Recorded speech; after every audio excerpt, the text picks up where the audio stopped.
Before we get going with this week's show, a word from our friends at Santa Anita Park and the Ship and Win program. $5,000 bonus for out-of-state horses, 35% purse bonus to horses' earnings in its initial start, whether they finish first, second, third, fourth, or fifth. Horse must have made their last start outside of California and have not started inside California in the last 12 months, and first-time starters and stakes horses are not eligible for the program. If you got a horse from out of town, be sure to take a look at Santa Anita Park and its Ship and Win program. Many more details over at santaanita.com. Now, on to this week's show.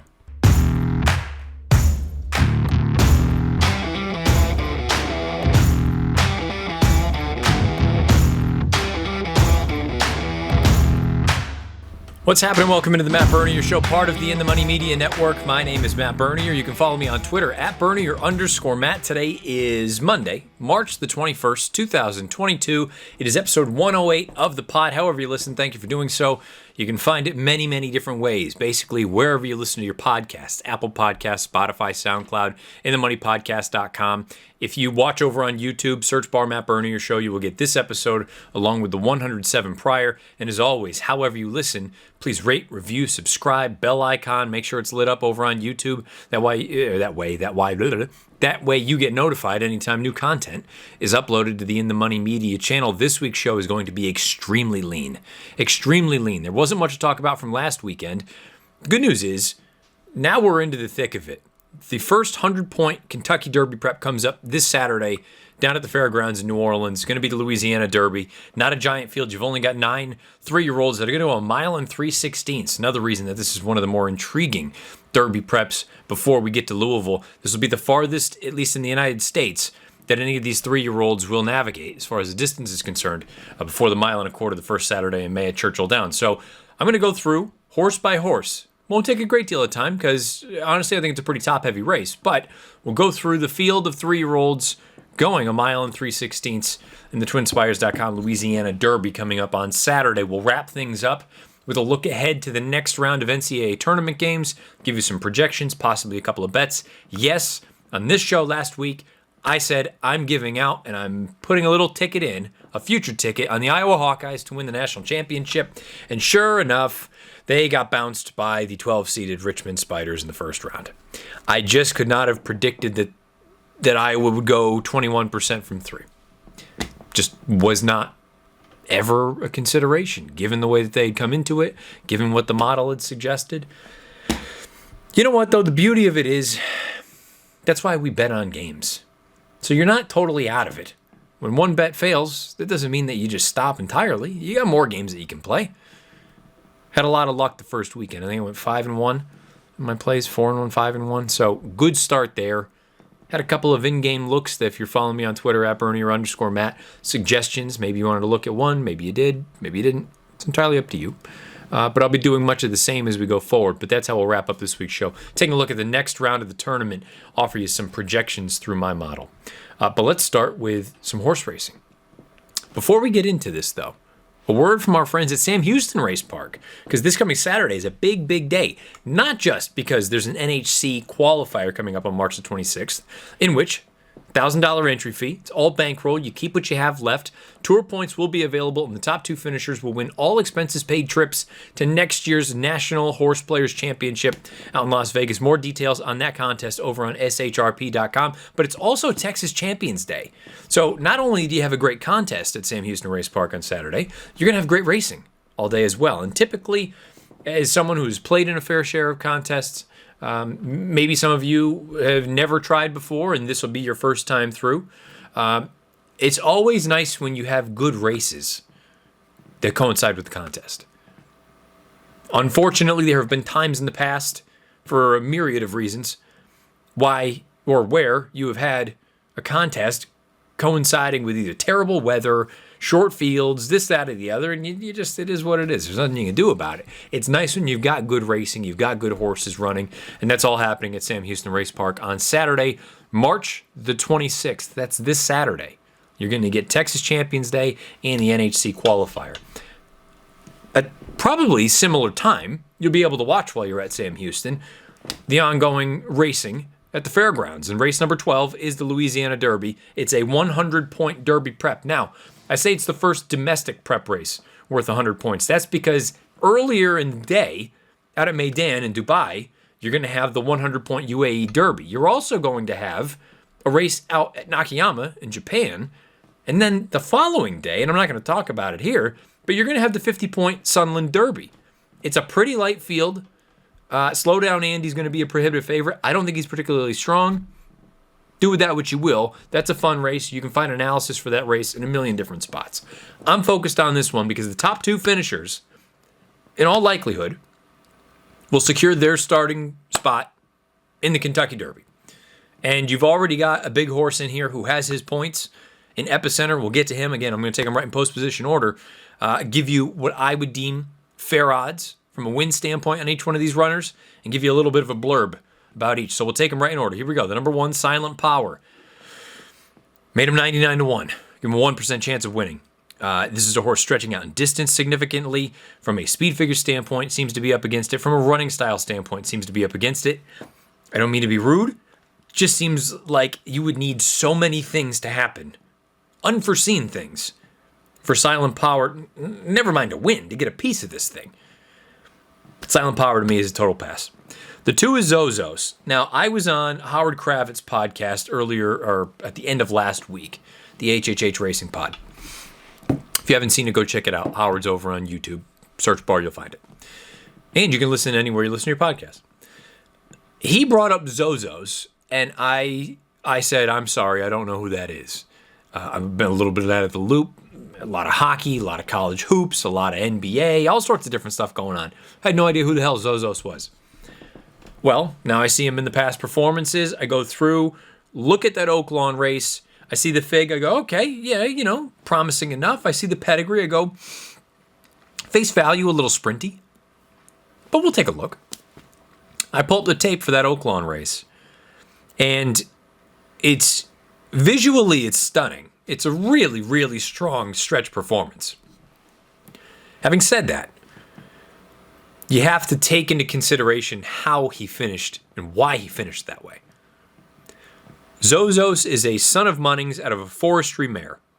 There is a lot of sprint in this pedigree. Stretches out to 2 turns for the first time. The pace based on the Timeform US pace figs is not slow.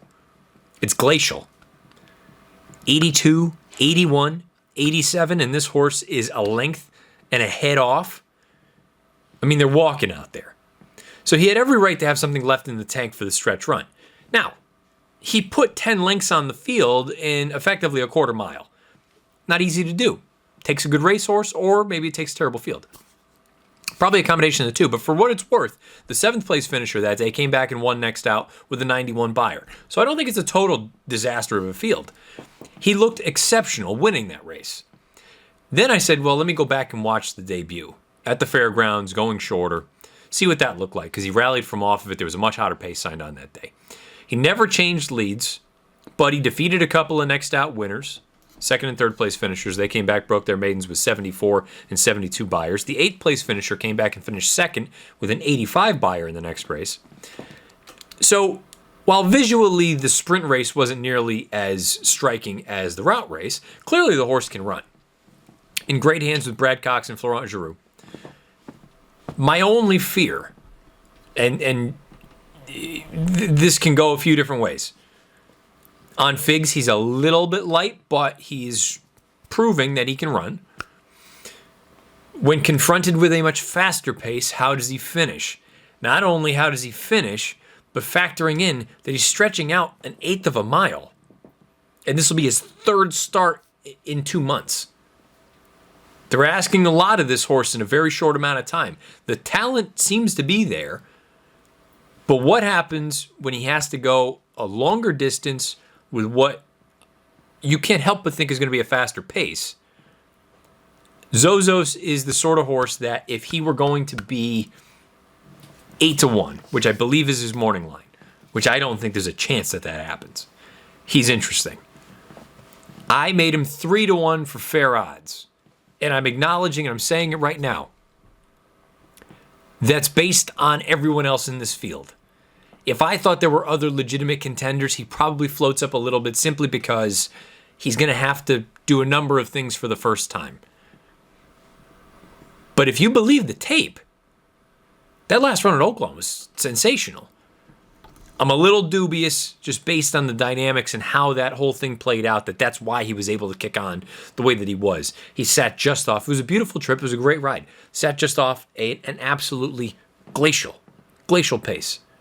And then when Flo gave him a couple cracks, he kicked away and he looked really good. He finished full of run, big gallop out. Mile and a 16th, stretching out to a mile and 3/16. Going to be chasing a faster pace, and I'm waiting for that Munnings and Forestry blood to kick in.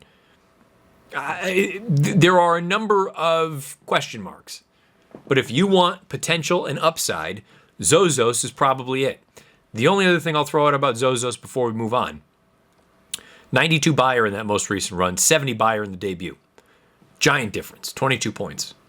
Timeform US, when you look at the pace-adjusted number, keep in mind, he chased a fast pace in the sprint, and he stalked a snail's pace in the route.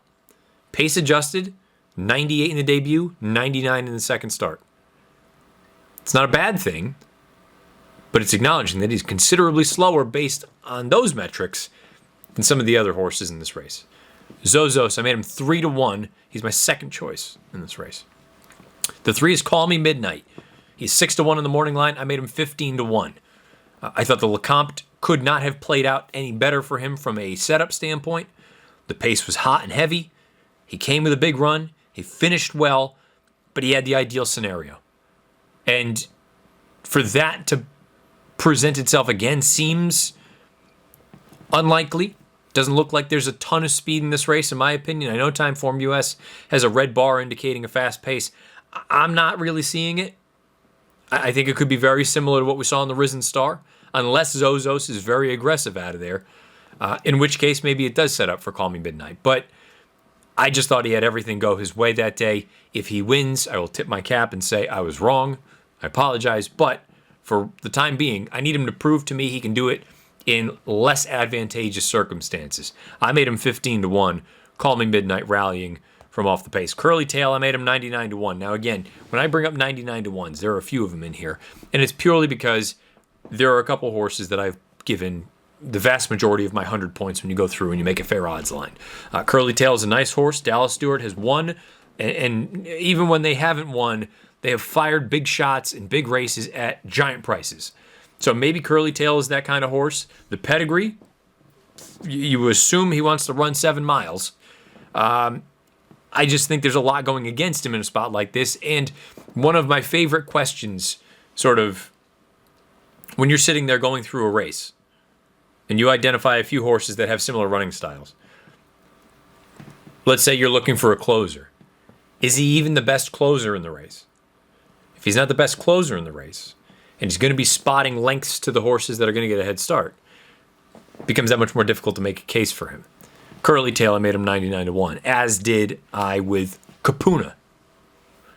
Goes out for Brett Calhoun. The most recent run, ran into Cyberknife. Cyberknife looks like it could be a decent one. The figs are light. Haven't seen an appreciable improvement as far as numbers are concerned.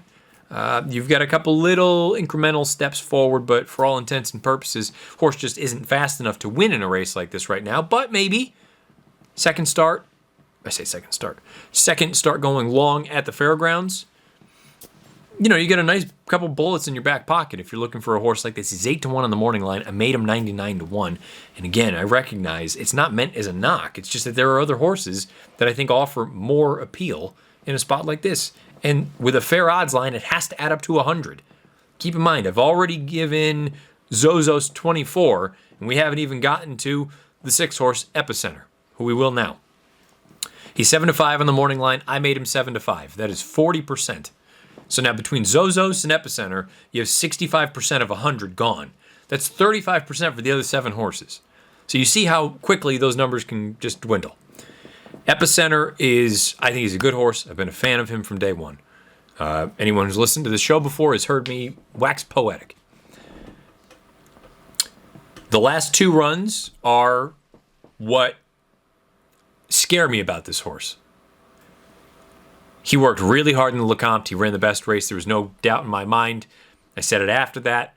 I said it leading into the Risen Star. I said he is way the horse to beat. I bet him early in the week, He wins for fun. The Risen Star, he gets a much more moderate pace setup. And with a more moderate pace setup, you see what he's capable of. Very similar to what we saw in the Gunrunner 3 starts back. Moderate pace, wins by open lengths. Moderate pace in the Risen Star, wins by open lengths. Hot pace in the LeCompte, puts away all the other speeds, gets run down by a horse that things set up very well for him. I don't want to say that he's certainly not dependent on a setup to win, because he ran a winning race in the LeCompte. But it has to be acknowledged that to this point, and frankly, the way the race looks like it sets up on paper, I don't see any reason for him to not be on the lead. In all likelihood, first things first, I'll be stunned if he doesn't run well.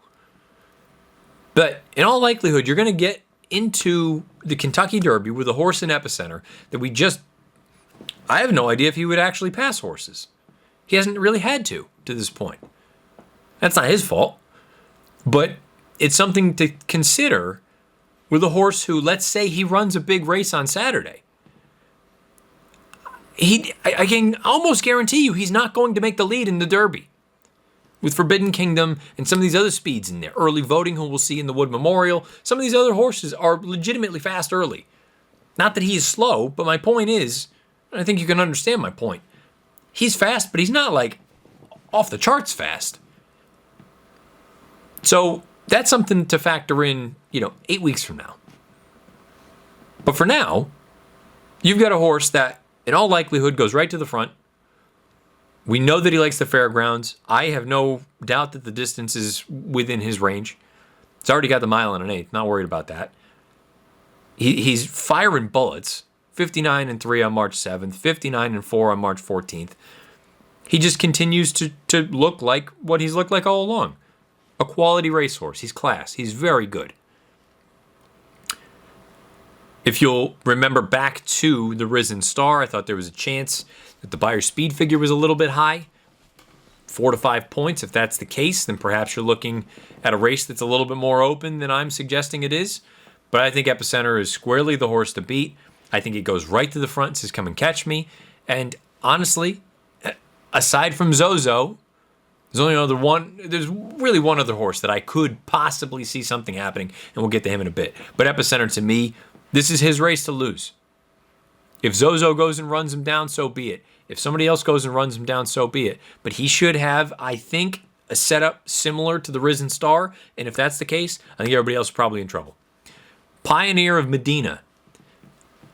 I said it in that allowance race 2 back.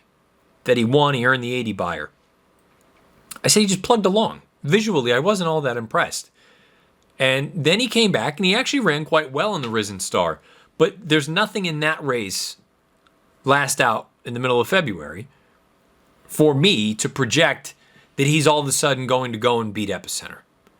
I just don't. He had a pretty good trip. He was sitting just off of him, and Epicenter ran away from him. It's my belief that Pioneer of Medina is not as talented right now as Epicenter. Maybe down the road he will be.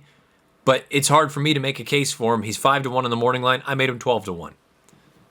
Galt for Bill Mott, Junior Alvarado, one of the horses that went down in the Fountain of Youth. 2 starts back in the Holy Bull. He had just come out of a maiden score, goes right to the front, fades a little bit at the end, finishes 4th, earns an 89 Beyer, jumped up substantially on the Beyer scale from a 67 to an 89. Timeform US didn't have the improvement nearly that high. Had him go from a 93 to a 100. I suppose you can look at the form of the Holy Bull and say it was flattered a little bit by simplification coming back and winning the Fountain of Youth. 7th place finisher also was the next out winner on synthetic with an 82. I believe that was Tiz the Bomb. I still don't know really what to do with Galt. I think it is a vote of confidence that they come here and they want to run in a spot like this. I'm not convinced he is of this caliber at this point anyway. But similar to the idea with Zozos, if you're looking for a bit of an unknown, he's not exposed yet. I think some of these other ones have been exposed for what they are. Galt, perhaps there is a big forward move in him. I'm dubious. I made him 12-1 simply on the fact that I could be entirely wrong, and maybe he does jump up in a big way.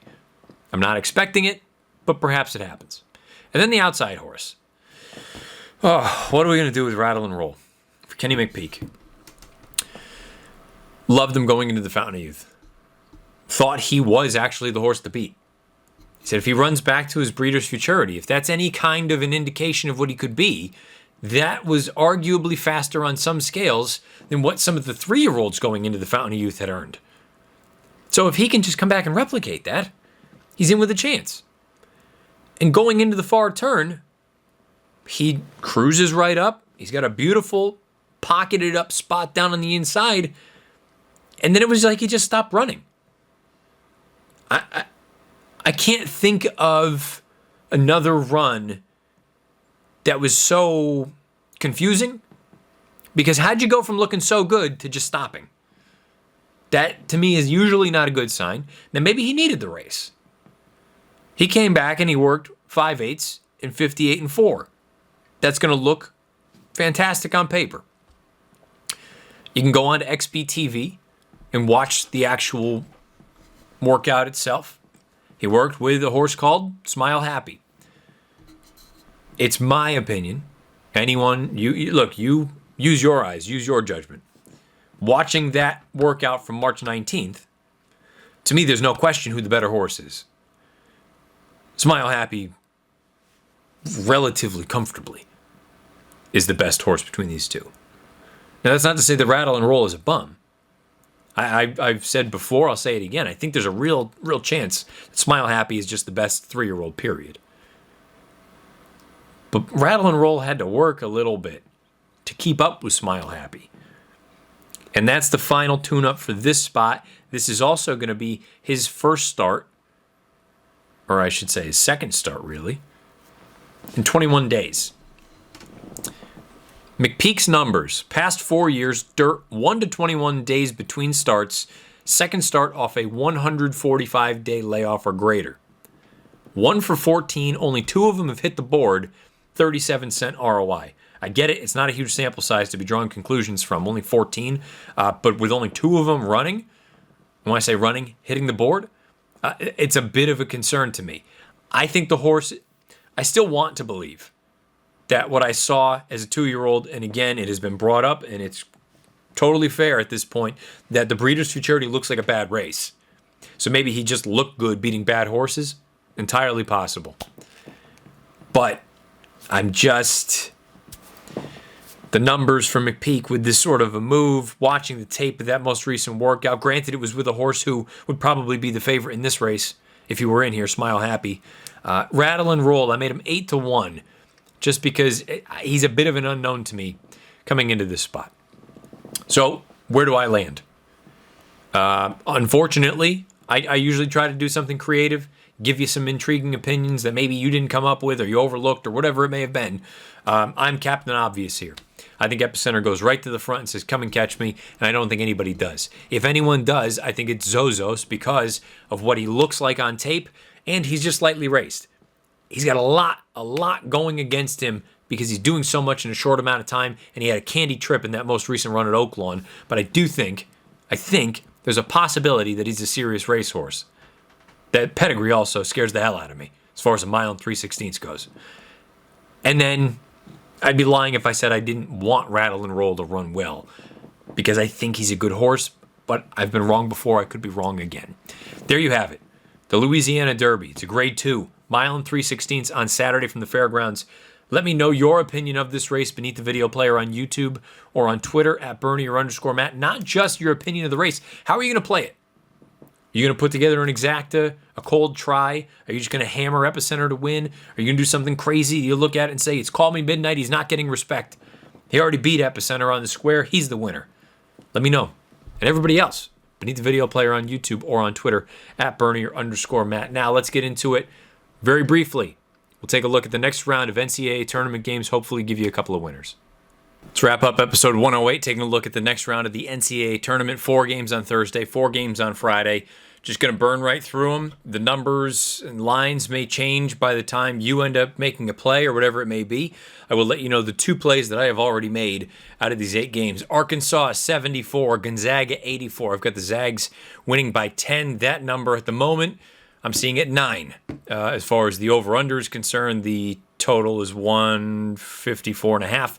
Obviously, my number there has got you out at 158, so that would be an over, but it's only marginally, so I wouldn't be recommending that. Michigan 66, Villanova 71. That's a 5-point differential. The spread right now is 5. The total is 135. I got you at 137.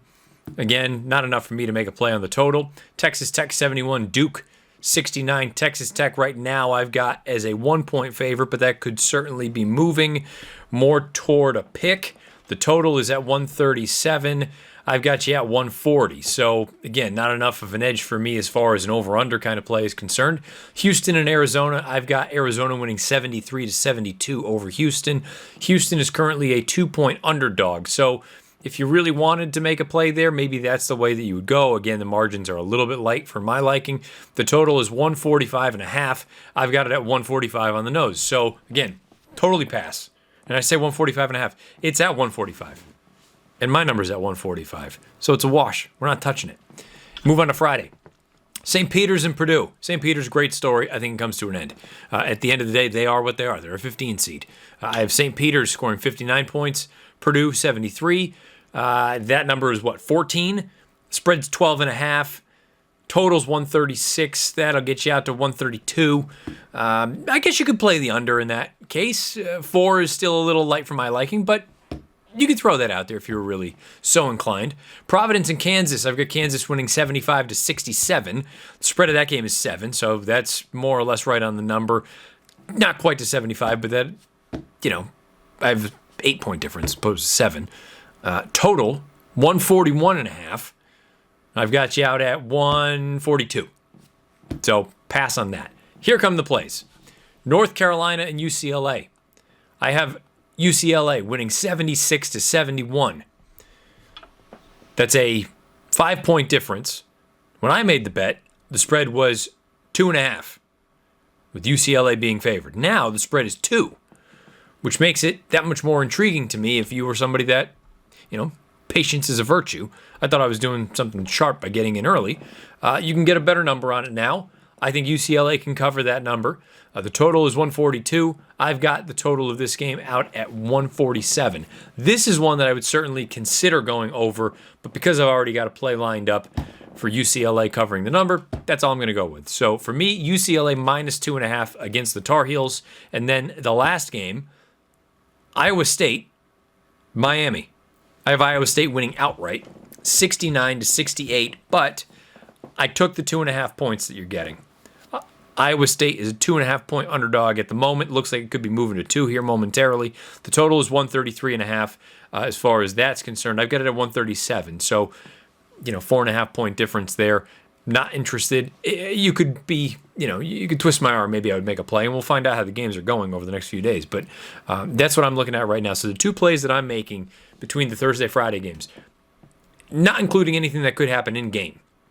I've got UCLA minus 2.5 over North Carolina, and I've got Iowa State plus 2.5 against Miami. If you're getting a little bit greedy, you could take them outright. The money line is plus 125, but I'd rather take the points when there's really not that much of a difference as far as the actual return is concerned. So buy myself a couple of points because we have seen these kids miss free throws, take ridiculous shots. I'm pulling my hair out watching some of these pull-up threes when you've got numbers in transition. I'm like, what? Steph Curry is a blessing and a curse in that watching him is unreal and what he's capable of doing. A curse in that all these kids think that they're Steph Curry when he's a unicorn. He's one of a kind. And, all these 19-year-old kids think that they can just pull up from half court and, bang a three. It's not that easy. You're not that good. Unfortunately. Just reality. So there you have it. Let me know your thoughts about any of these games beneath the video player on YouTube or on Twitter at Bernier_Matt. Questions, comments, concerns beneath the video player on YouTube. And overall, thoughts, suggestions, things you'd like to tweak. I'm all ears. Always open to hearing more of what you guys want to listen to and want to see as far as the pod is concerned. Please rate, review, and subscribe. If you're over on YouTube, make sure the bell icon's lit up so you get notified anytime new content is uploaded to the In the Money Media channel. And that's going to do it. Until next Monday for episode 108 of the show. Best of luck however you play, whatever you play, and wherever you play. I'll see you next Monday with episode 109.